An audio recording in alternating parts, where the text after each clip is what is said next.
नमस्कार। शुरुआत करते हैं बड़ी खबर के साथ। योगी सरकार भले ही सांप्रदायिक सौहार्द खराब करने वालों पर सख्ती बरत रही हो, फिर भी कुछ लोग अपनी हरकतों से बाज नहीं आ रहे हैं। वाराणसी से कुछ ऐसा ही मामला सामने आया है, जहां वाराणसी के संकट मोचन मंदिर के नाम से एक लेटर भेजा गया है, जिसमें अक्षरधाम मंदिर के बारे में आपत्तिजनक बातें लिखी गई हैं। ये लेटर किसने भेजा है, किस मकसद से भेजा है, ये फिलहाल अभी साफ नहीं हो पाया है। ये सब जांच पड़ताल का विषय है, लेकिन सांप्रदायिक सौहार्द बिगाड़ने की कोशिश की जा रही है।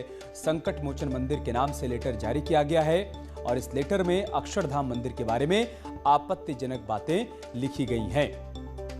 तो योगी सरकार लगातार सांप्रदायिक सौहार्द बनाए रखने की कोशिश कर रही है। ऐसे लोग जो कि माहौल को खराब करने का प्रयास कर रहे हैं, उन पर सख्ती भी बरती जा रही है। इसके बावजूद कुछ लोग अपनी हरकतों से बाज नहीं आ रहे हैं और उसी की वानगी वाराणसी में देखने को मिली है, जहां संकट मोचन मंदिर के नाम से ये लेटर जारी किया गया है और इस लेटर में अक्षरधाम मंदिर के बारे में आपत्तिजनक बातें लिखी गई हैं।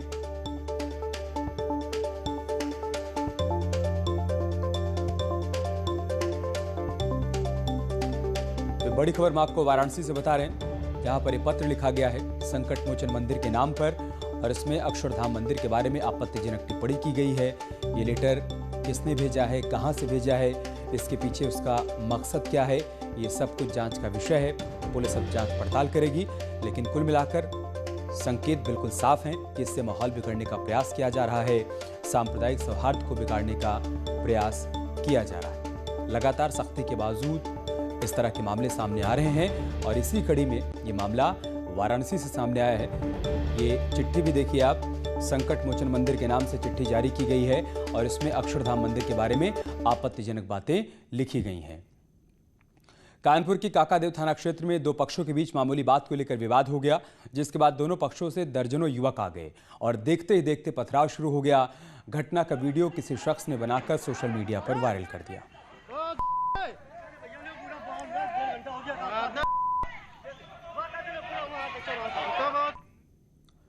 नोएडा में बिजली मीटर में गड़बड़ी की शिकायत करना एक फ्लैट मालिक को भारी पड़ गया। प्रॉपर्टी मैनेजर के कहने पर करीब 25 गार्डों ने मिलकर शिकायत करने वाले शख्स को धुन दिया।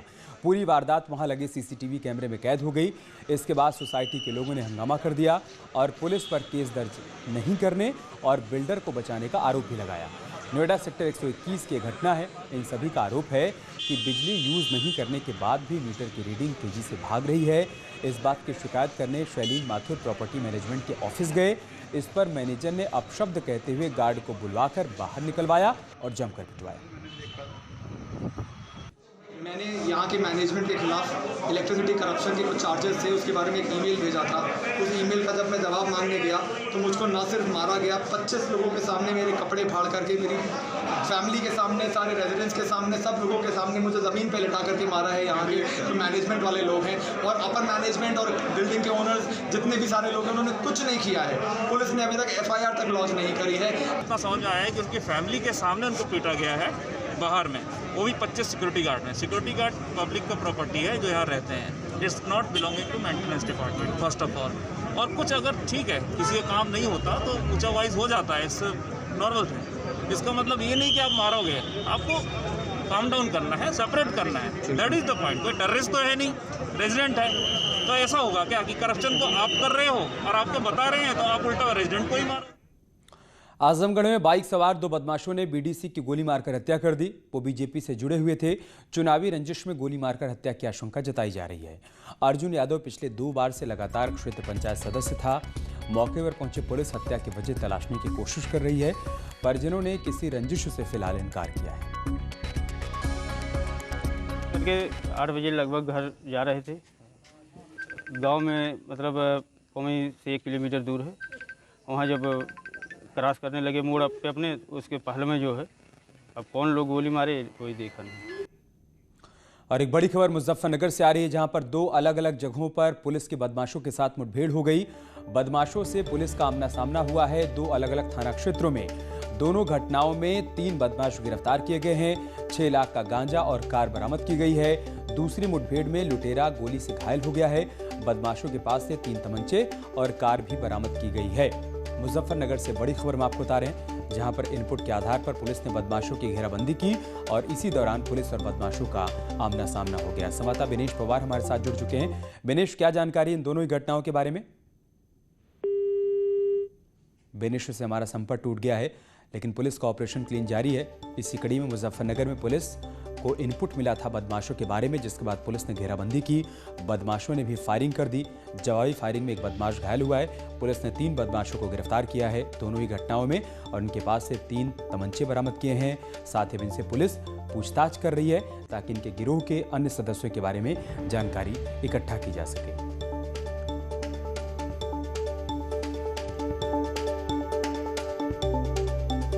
बिनेश हमारे साथ जुड़ चुके हैं। बिनेश, क्या जानकारी है इन दोनों एनकाउंटर के बारे में?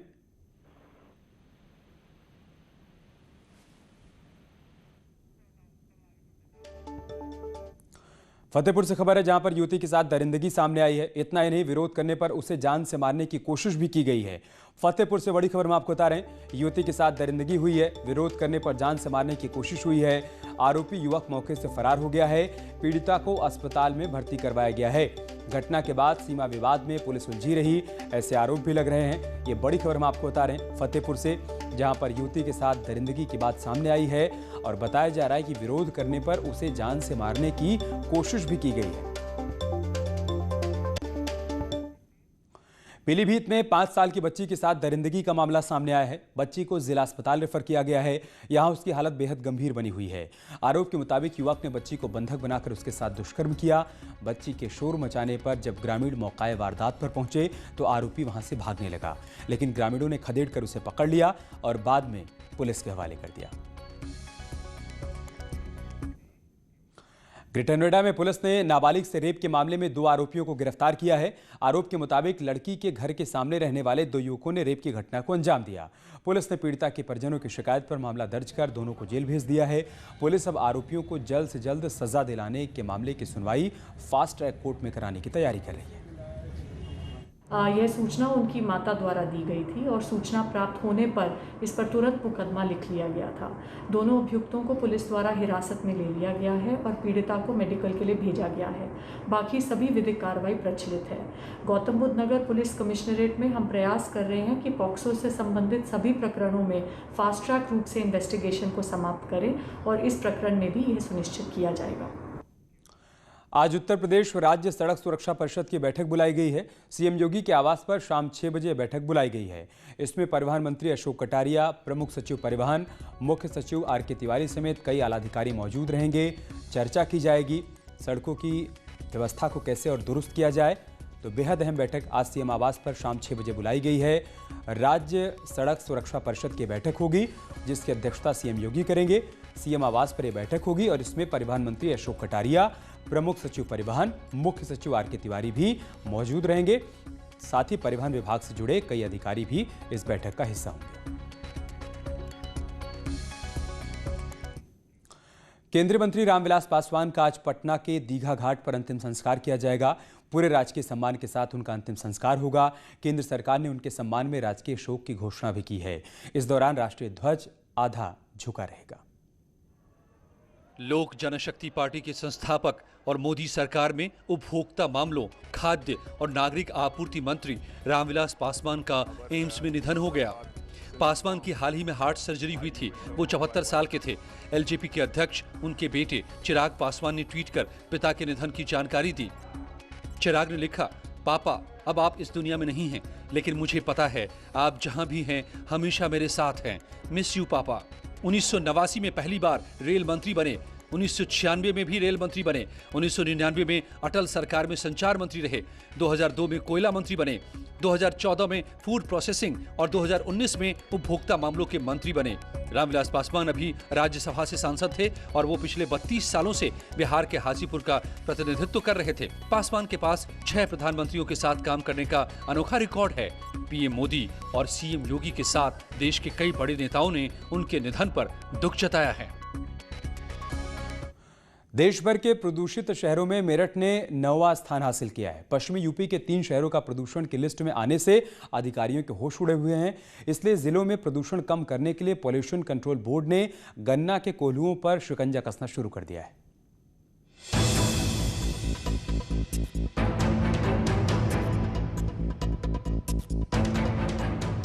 सेंट्रल पॉल्यूशन कंट्रोल बोर्ड की ताजा रिपोर्ट ने मेरठ जोन के लिए बुरी खबर सुनाई है। देश भर के सबसे प्रदूषित शहरों में मेरठ के साथ पश्चिमी यूपी के 3 जिले टॉप 10 में शामिल हैं। देश के सबसे प्रदूषित शहरों में मेरठ का भी नाम शुमार हो गया है। प्रदूषण के मामले में मेरठ 9वें नंबर पर है। पॉल्यूशन कंट्रोल बोर्ड का कहना है कि पश्चिमी उत्तर प्रदेश में पॉल्यूशन का एक बड़ा कारण कोल्हू है। यूपी प्रदूषण कंट्रोल बोर्ड के अधिकारियों का मानना है कि पश्चिमी यूपी में प्रदूषण का बड़ा कारण गन्ने का कोल्हू है, जिसकी वजह से वातावरण में काला जहर घुल रहा है। पॉल्यूशन कंट्रोल बोर्ड का मानना है कि गन्ने के कोल्हुओं में गुड़ पकाने के लिए लकड़ी और खोई की जगह पॉलीथीन का इस्तेमाल किया जा रहा है। यही वजह है कि प्रदूषण के मामलों में मेरठ का 9वां स्थान है। बागपत 10वें नंबर पर है और प्रदूषण बढ़ाने में बुलंदशहर का 3रा स्थान है। पश्चिमी यूपी के 3 जिले प्रदूषण की टॉप 10 लिस्ट में आने से बोर्ड के अधिकारी चौकन्ने हो गए हैं और ताबड़तोड़ छापेमारी कर रहे हैं। सभी जनपद में 227 कोल्हुओं को चिन्हित किया था। सभी को केंद्रीय प्रदूषण नियंत्रण बोर्ड की गाइडलाइन जारी कर दी गई थी। नोटिस भेज दिए गए थे कि आप केंद्रीय प्रदूषण नियंत्रण बोर्ड की गाइडलाइन के अनुसार ही अपने कोल्हू का संचालन करें, अन्यथा आपके विरुद्ध पर्यावरण अधिनियमों के अंतर्गत कार्रवाई की जाएगी। और हमारी टीमें जो जिलाधिकारी महोदय द्वारा कंस्टिट्यूट की गई हैं, रेगुलर उनकी मॉनिटरिंग कर रही हैं। अगर कोई भी कोल्हू रेस्ट्रिक्टेड फ्यूल प्रतिबंधित ईंधन का प्रयोग करता हुआ पाया जा रहा है तो उसके खिलाफ बंदी की कार्रवाई सुनिश्चित की जा रही है। अब तक 13 कोल्हुओं को बंद कराया जा चुका है और शेष पर कार्रवाई चल रही है। फिलहाल जिले में 13 कोल्हुओं के खिलाफ कार्रवाई की गई है और बाकियों पर निगरानी रखी जा रही है। हालांकि कोल्हू मालिक भी मानते हैं कि ईंधन के तौर पर प्लास्टिक जलाने से वातावरण में प्रदूषण फैलता है, लेकिन कुछ लोग मुनाफा कमाने और तेज हीट के लिए प्लास्टिक का इस्तेमाल धड़ल्ले से कर रहे हैं। पिन्नी इसलिए जलाई जाती है सर, एक तो उसकी जो है ना, जो उसकी हीटिंग पावर है वो ज़्यादा है और हीटिंग पावर ज़्यादा है सर उसकी, और कम लागत में जल्दी गुड़ तैयार हो जाता है। और इसको जो है ना, खोई को जो फैक्ट्री हैं, जो गत्ता फैक्ट्री हैं, वो खरीद लेती हैं। अच्छा, इसलिए पन्नी जलाई जाती हैं। हालांकि है गलत। हाँ जी सर, ये गलत है। बढ़ते प्रदूषण से निपटने के लिए नगर निगम और NHAI को भी चौकन्ना रहने की जरूरत है, क्योंकि पॉल्यूशन कंट्रोल बोर्ड के अधिकारी गार्बेज, बर्निंग सॉलिड वेस्ट और वाहनों के प्रदूषण को लेकर जिलाधिकारी और अन्य विभाग के अधिकारियों को कई बार चिट्ठी लिख चुके हैं, लेकिन ग्राउंड पर एक्शन नजर नहीं आ रहा है। अगर यही हालात रहे तो एक बार फिर दीपावली के दौरान डरावने स्मॉग से जूझने की तैयारी करनी होगी। साफ है कि अगर इंडस्ट्रीज और कोल्हू वाले नहीं माने तो उन पर और भी कड़ी कार्रवाई हो सकती है। कैमरा पर्सन अभिषेक शर्मा के साथ उमेश श्रीवास्तव, न्यूज़ 18 मेरठ। बांदा के जिला अस्पताल में इलाज के दौरान एक महिला की मौत के बाद गुस्साए परिजनों ने जमकर हंगामा किया। इनका आरोप है कि बार बार बुलाए जाने के बाद भी डॉक्टर ने सही तरीके से इलाज नहीं किया। इतना ही नहीं, उन्हें बाहर से दवा खरीदनी पड़ी। मौके पर पहुंचे CMS ने जांच कर दोषी डॉक्टर पर कार्रवाई करने की बात कही, लेकिन वो भी अपने महकमे के लोगों का बचाव करते हुए नजर आए। यहाँ का सिर्फ इनको ऑक्सीजन की जरूरत थी, नेबुलाइजेशन की जरूरत थी। श्वास का मरीज है, इनको खांसी हल्के से नॉर्मल सा कफ था, लेकिन यहाँ डॉक्टर ने साफ साफ ऑक्सीजन से मना कर दिया, नेबुलाइजेशन नहीं दिया गया है और कह रहे थे कानपुर ले जाओ, रेफर कर दिया है। ऑक्सीजन की इनको जरूरत है। जब डॉक्टर को पता है कि ऑक्सीजन की जरूरत है तो यहाँ पर अवेलेबल होते हुए क्यों नहीं लगाया गया? क्या सरकारी दवाओं के अलावा भी कोई दवाई नहीं मंगवाई? सरकारी से कोई दवा नहीं, सिर्फ एक ये बोतल लगी है इनकी। इसके बाद आई सेट जो है, बाकी हमने 1300 की मेडिसिन पूरी टोटली बाहर से ला के दी हुई है इनको। पूरी प्राइवेट दवाएं यूज हुई हैं? पूरी प्राइवेट दवा। अब इसके बाद क्या हुआ मरीज? इसके बाद सिर्फ ये बोतल खत्म हुए 15 मिनट हुए, 15 मिनट के बाद ये मरीज हमारा इस कंडीशन पे है। इनकी कंडीशन का आप किसको गुनाह मानते हैं? हमारा प्रदीप गुप्ता है जो ऑन ड्यूटी इंचार्ज जो है इस समय। देखिए, इसकी जांच की जाएगी। इलाज अगर वो कहते हैं ऐसा आरोप है तो उनका इसकी जांच की जाएगी और संबंधित के खिलाफ आवश्यक कार्रवाई की। नहीं, हमारे पास हर तरह की औषधियाँ उपलब्ध हैं। अगर कोई ऐसा लिख रहा है, कौन बाहर से लिख रहा है, तो उसको हम देख के उसके खिलाफ कार्रवाई की जाएगी। ना तो यहाँ ऑक्सीजन की सेवा नहीं, ऑक्सीजन हमारे पास पर्याप्त है। अगर उस मरीज को ऑक्सीजन नहीं लगी है तो क्यों इनके पास नहीं लगाया गया, उसको हम देखेंगे। जो है हमारे पास 80 सिलेंडर ऑक्सीजन के हैं नॉर्मल साइज के, और मेगा सिलेंडर हमारे पास आज क्यों नहीं लगाया गया? मेरठ में एक महिला ने अपने इलाज के लिए दर-दर की ठोकरें खाने के बाद अब अधिकारियों के दरवाजे खटखटाने शुरू कर दिए हैं। पैसे के भाव में उसका ठीक से इलाज नहीं हो पा रहा है और बुजुर्ग महिला ठेले पर आने जाने के लिए मजबूर है। महिला का दर्द से रो रो कर बुरा हाल है। करीब 25 दिन पहले उसे कूल्हे में चोट लगी थी। उसका आरोप है कि ना तो उसे मेरठ मेडिकल कॉलेज का स्टाफ भर्ती कर रहा है और ना ही कोई दूसरा सरकारी अस्पताल। इससे पहले भी वो ठेले पर लेटकर अपने भाई के साथ डीएम कार्यालय गुहार लगाने पहुंच चुकी है। उसका कहना है कि दिल्ली के गंगाराम हॉस्पिटल के डॉक्टरों ने भी उसे इलाज के लिए पैसे का इंतजाम करने की बात कहकर वापस भेज दिया। दर्द से रोती बिलखती महिला ने मीडिया कर्मियों के सामने हाथ जोड़ते हुए सरकार से इलाज कराने में मदद की गुहार लगाई। डीएम साहब से मिलने आई। डीएम साहब से मिलने आई। क्या मांग है आपकी? मेरी मांग है, मेरी मदद कर दो, मेरा इलाज करवा दो गंगाराम में। आप लोग मीडिया से मेरी हाथ जोड़ प्रार्थना, आप लोग मेरी जान बचा लो। मैं 20-25 दिन हो गए तड़प रही बच्ची। एक इंसान ने मुझे भी गंगाराम में 1100 का इंजेक्शन लगवाया था। मेरी हालत बहुत सीरियस हो गई थी। मुझे दिल्ली में कोई इलाज नहीं मिला। मुझे मीडिया बचा लो, मुझे बचा लो, मुझे बचा लो आप लोग। यहाँ रुक रहे एक छोटे से ब्रेक के लिए, चल लौटेंगे कुछ और खबरों के साथ।